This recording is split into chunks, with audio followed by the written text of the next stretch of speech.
mes amis, j'espère que vous allez tous très bien. Je suis très heureuse de vous retrouver aujourd'hui pour parler d'un plat emblématique de la cuisine familiale française. Il s'agit du roast beef. Eh ben oui, le dimanche, souvent quand on va manger chez mamie, on a le droit au roast beef. Haricots blancs si mamie aime les haricots blancs, ou frites si mamie est un peu plus gourmande. Alors ce roast beef, on se demande souvent comment on doit le faire cuire. Eh bien aujourd'hui, je vous livre ma façon de cuire le roast beef. Vous allez voir qu'elle est très gourmande et que si vous la pratiquez, eh bien vous ne raterez plus jamais la cuisson de votre rôti. Allez, c'est parti en vidéo. Voilà mon rôti, il pèse 1 kg. Alors la première question qu'on se pose souvent, faut-il assaisonner notre rôti avant de le cuire? Eh bien la réponse est oui. Oui. Il faut assaisonner le rôti sur toutes ses faces.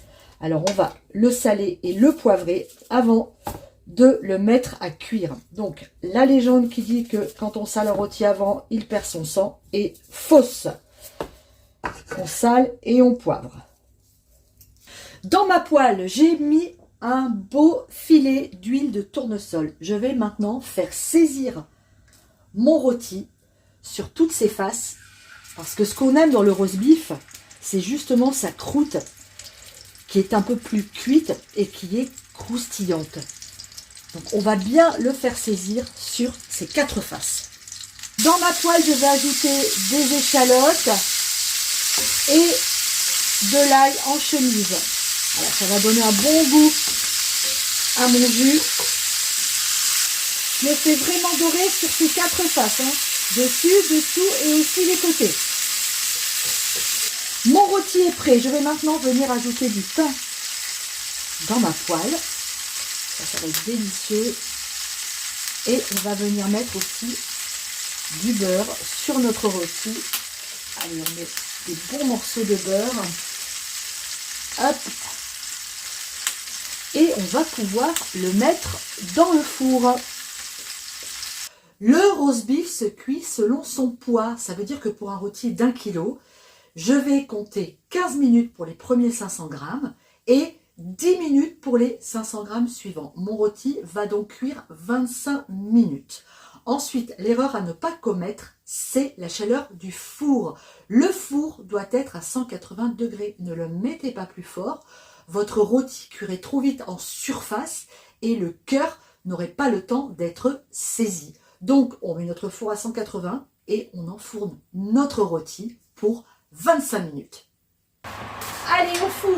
Si vous ne voulez pas avoir d'éclaboussures partout dans votre four, mettez du papier aluminium sur votre grille et surtout, pensez bien à faire préchauffer le four avant d'y mettre votre rôti. Alors, deuxième petite astuce, à mi-cuisson, venez nourrir votre rôti avec l'excellent jus. Regardez-moi ça. Oh là là, ça sent bon, si vous saviez. Hop. Notre rôti est cuit. On va maintenant, et cette étape est indispensable, le laisser reposer. On va le couvrir d'une feuille de papier aluminium et on va le laisser reposer pendant un quart d'heure. Ne zappez surtout pas cette étape, elle est extrêmement importante. On laisse notre rôti tranquille avant de le couper. Ça y est, notre rôti est prêt à être découpé. On commence par évidemment enlever les ficelles qui l'entourent, parce que c'est pas agréable d'avoir de la ficelle sous la dent. Et on va pouvoir le couper en tranches assez fines, c'est toujours meilleur. Notre rôti est magnifique, il est parfaitement cuit. Regardez-moi ces belles tranches, et ben il ne reste plus qu'à le goûter.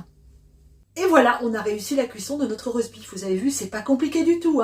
Si vous respectez bien les étapes de la recette, vous verrez qu'il n'y a aucune raison de rater la cuisson. Alors, on va le goûter, ce roast beef.